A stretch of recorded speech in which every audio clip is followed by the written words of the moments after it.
Russia deliberately targets Ukraine's railway network. They launched a massive drone attack overnight, aiming to disable substations that power Ukraine's railway system, Deputy Prime Minister Oleksii Kuleba said. He noted the strikes were designed to disrupt passenger and cargo transport, create economic pressure, and cause further hardship for civilians. At the time of the attack, more than 20 passenger trains were on their routes. No injuries were reported, but at least 26 trains were delayed by over an hour.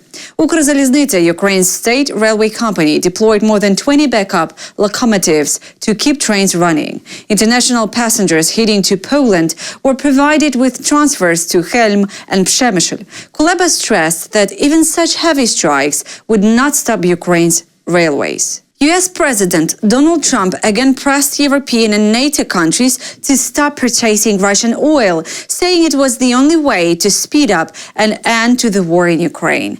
Speaking before departing Washington for the United Kingdom, Trump insisted that allies must act immediately and added he is ready to sit down with both Volodymyr Zelensky and dictator Putin to push for a deal. Will you apply more pressure to EU and NATO countries not to purchase Russian oil? I do, but here's the problem. You know the problem. They're purchasing Russian oil. I don't want them purchasing Russian oil, and they've got to stop immediately. Not fair to us. They're purchasing Russian oil, and we have to, do things. Now, the nice part, it doesn't cost us anything anymore. You know that. Yeah. They are buying everything from us, unlike Biden, who gave away $350 billion. We actually make money, but I don't want to make money. You know what I want? I want that war to stop. Who is definitely not planning to stop the war is dictator Putin. He made an unexpected visit to the Mulino training ground in the Nizhny Novgorod region on the final day of the joint Russia-Belarus Zapad 2025 exercises.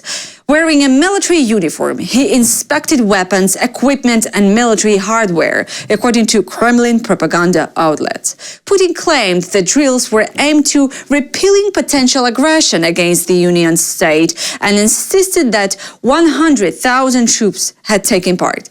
Belarus, however, had earlier said the figure was closer to 7,000, highlighting the gap between Moscow's rhetoric and reality.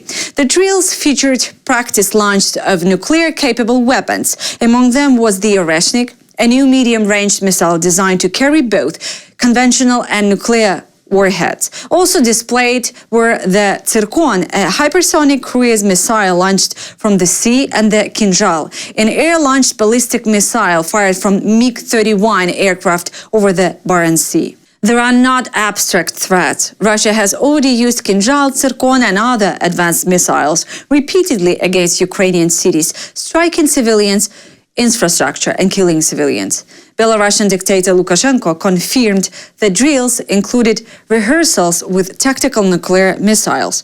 Russia's Tu-160 strategic bombers, capable of carrying nuclear warheads, also carried out simulated cruise missiles launches, while the Baltic Fleet staged naval strike exercises. Critics, including Russian military bloggers, described the spectacle as a detached from reality, recycling tactics that had already failed in Ukraine. One Telegram channel called it a circus act for generals with binoculars. This visit came just days after Russian drones violated Polish airspace, heightening NATO concerns that Moscow is relying on a theater to project threats while struggling on the battlefield in Ukraine.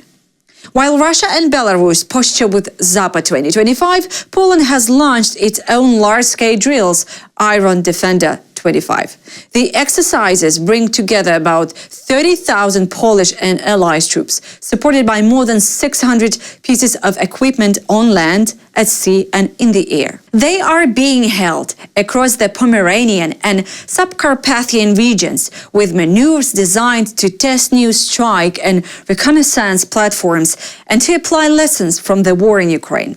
Military officials warn of more convoys on Polish roads throughout September, but say efforts are being made to limit disruption. In total, around 40,000 Allied troops will be concentrated in Poland and the Baltic states during this period. Lithuania has even restricted parts of its airspace ahead of Russia's Zapad drills. For Warsaw, Iron Defender 25 is not a theater. It is a rehearsal for defense carried out in a parallel with Moscow's nuclear rhetoric and military showmanship. President Zelensky calls for European air defense system after deadly strikes. Russian forces pounded the southern city of Zaporizhia overnight, killing 1 person and injuring 20 others, including 4 children. Ukrainian President Volodymyr Zelensky has urged European leaders to build a continent-wide air defense system to shield against Moscow's escalating attacks. The strikes targeted residential neighborhoods, leaving houses destroyed and fires burning. Regional Governor Ivan Fedorov said at least 10 strikes hit the city, marking one of the heaviest bombardments in recent weeks. Zelensky stressed that the war, now on its 4th year, shows no sign of ending, with Russia intensifying its aerial assault. He noted that in just past 2 weeks, Russia has launched more than 3,500 drones, 2,000 glide bombs, and almost 200 missiles. The European Union is preparing to spend billions of euros on what officials are calling a drone wall along its eastern border, the Financial Times reports. The project will use Ukrainian battlefield-tested technology to protect NATO states from Russia's growing use of drones. Recent incursions into Polish and Romanian airspace highlighted a costly weakness. NATO relies on expensive jets and missiles to shoot down cheap Iranian-made Shahed drones.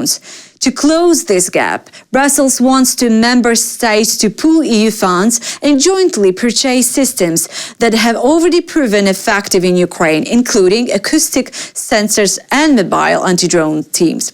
The European Commission has earmarked 6 billion euros to launch what President Ursula von der Leyen described as a drone alliance with Kyiv. Baltic states, Poland and Finland are already reinforcing their borders with similar measures, but officials warn the approach will only work if it's fully coordinated.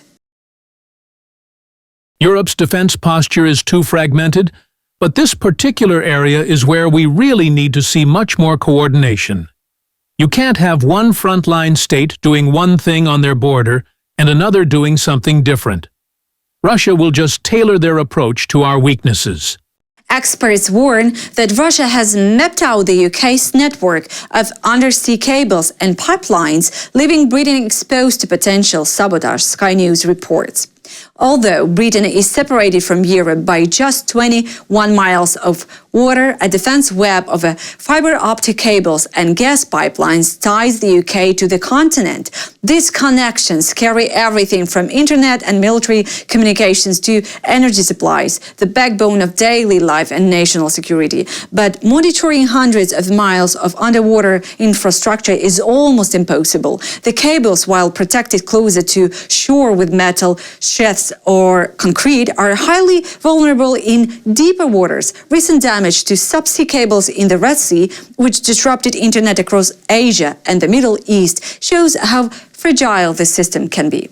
The scale of what's at stake is enormous. According to the International Institute for Strategic Studies, undersea cables carry 95% of global data traffic and support around $10 trillion in financial transactions every day. Analysts say that gives Putin not just a map, but also leverage, a reminder that Britain's critical lifelines beneath the sea could become a tempting target in any future confrontation.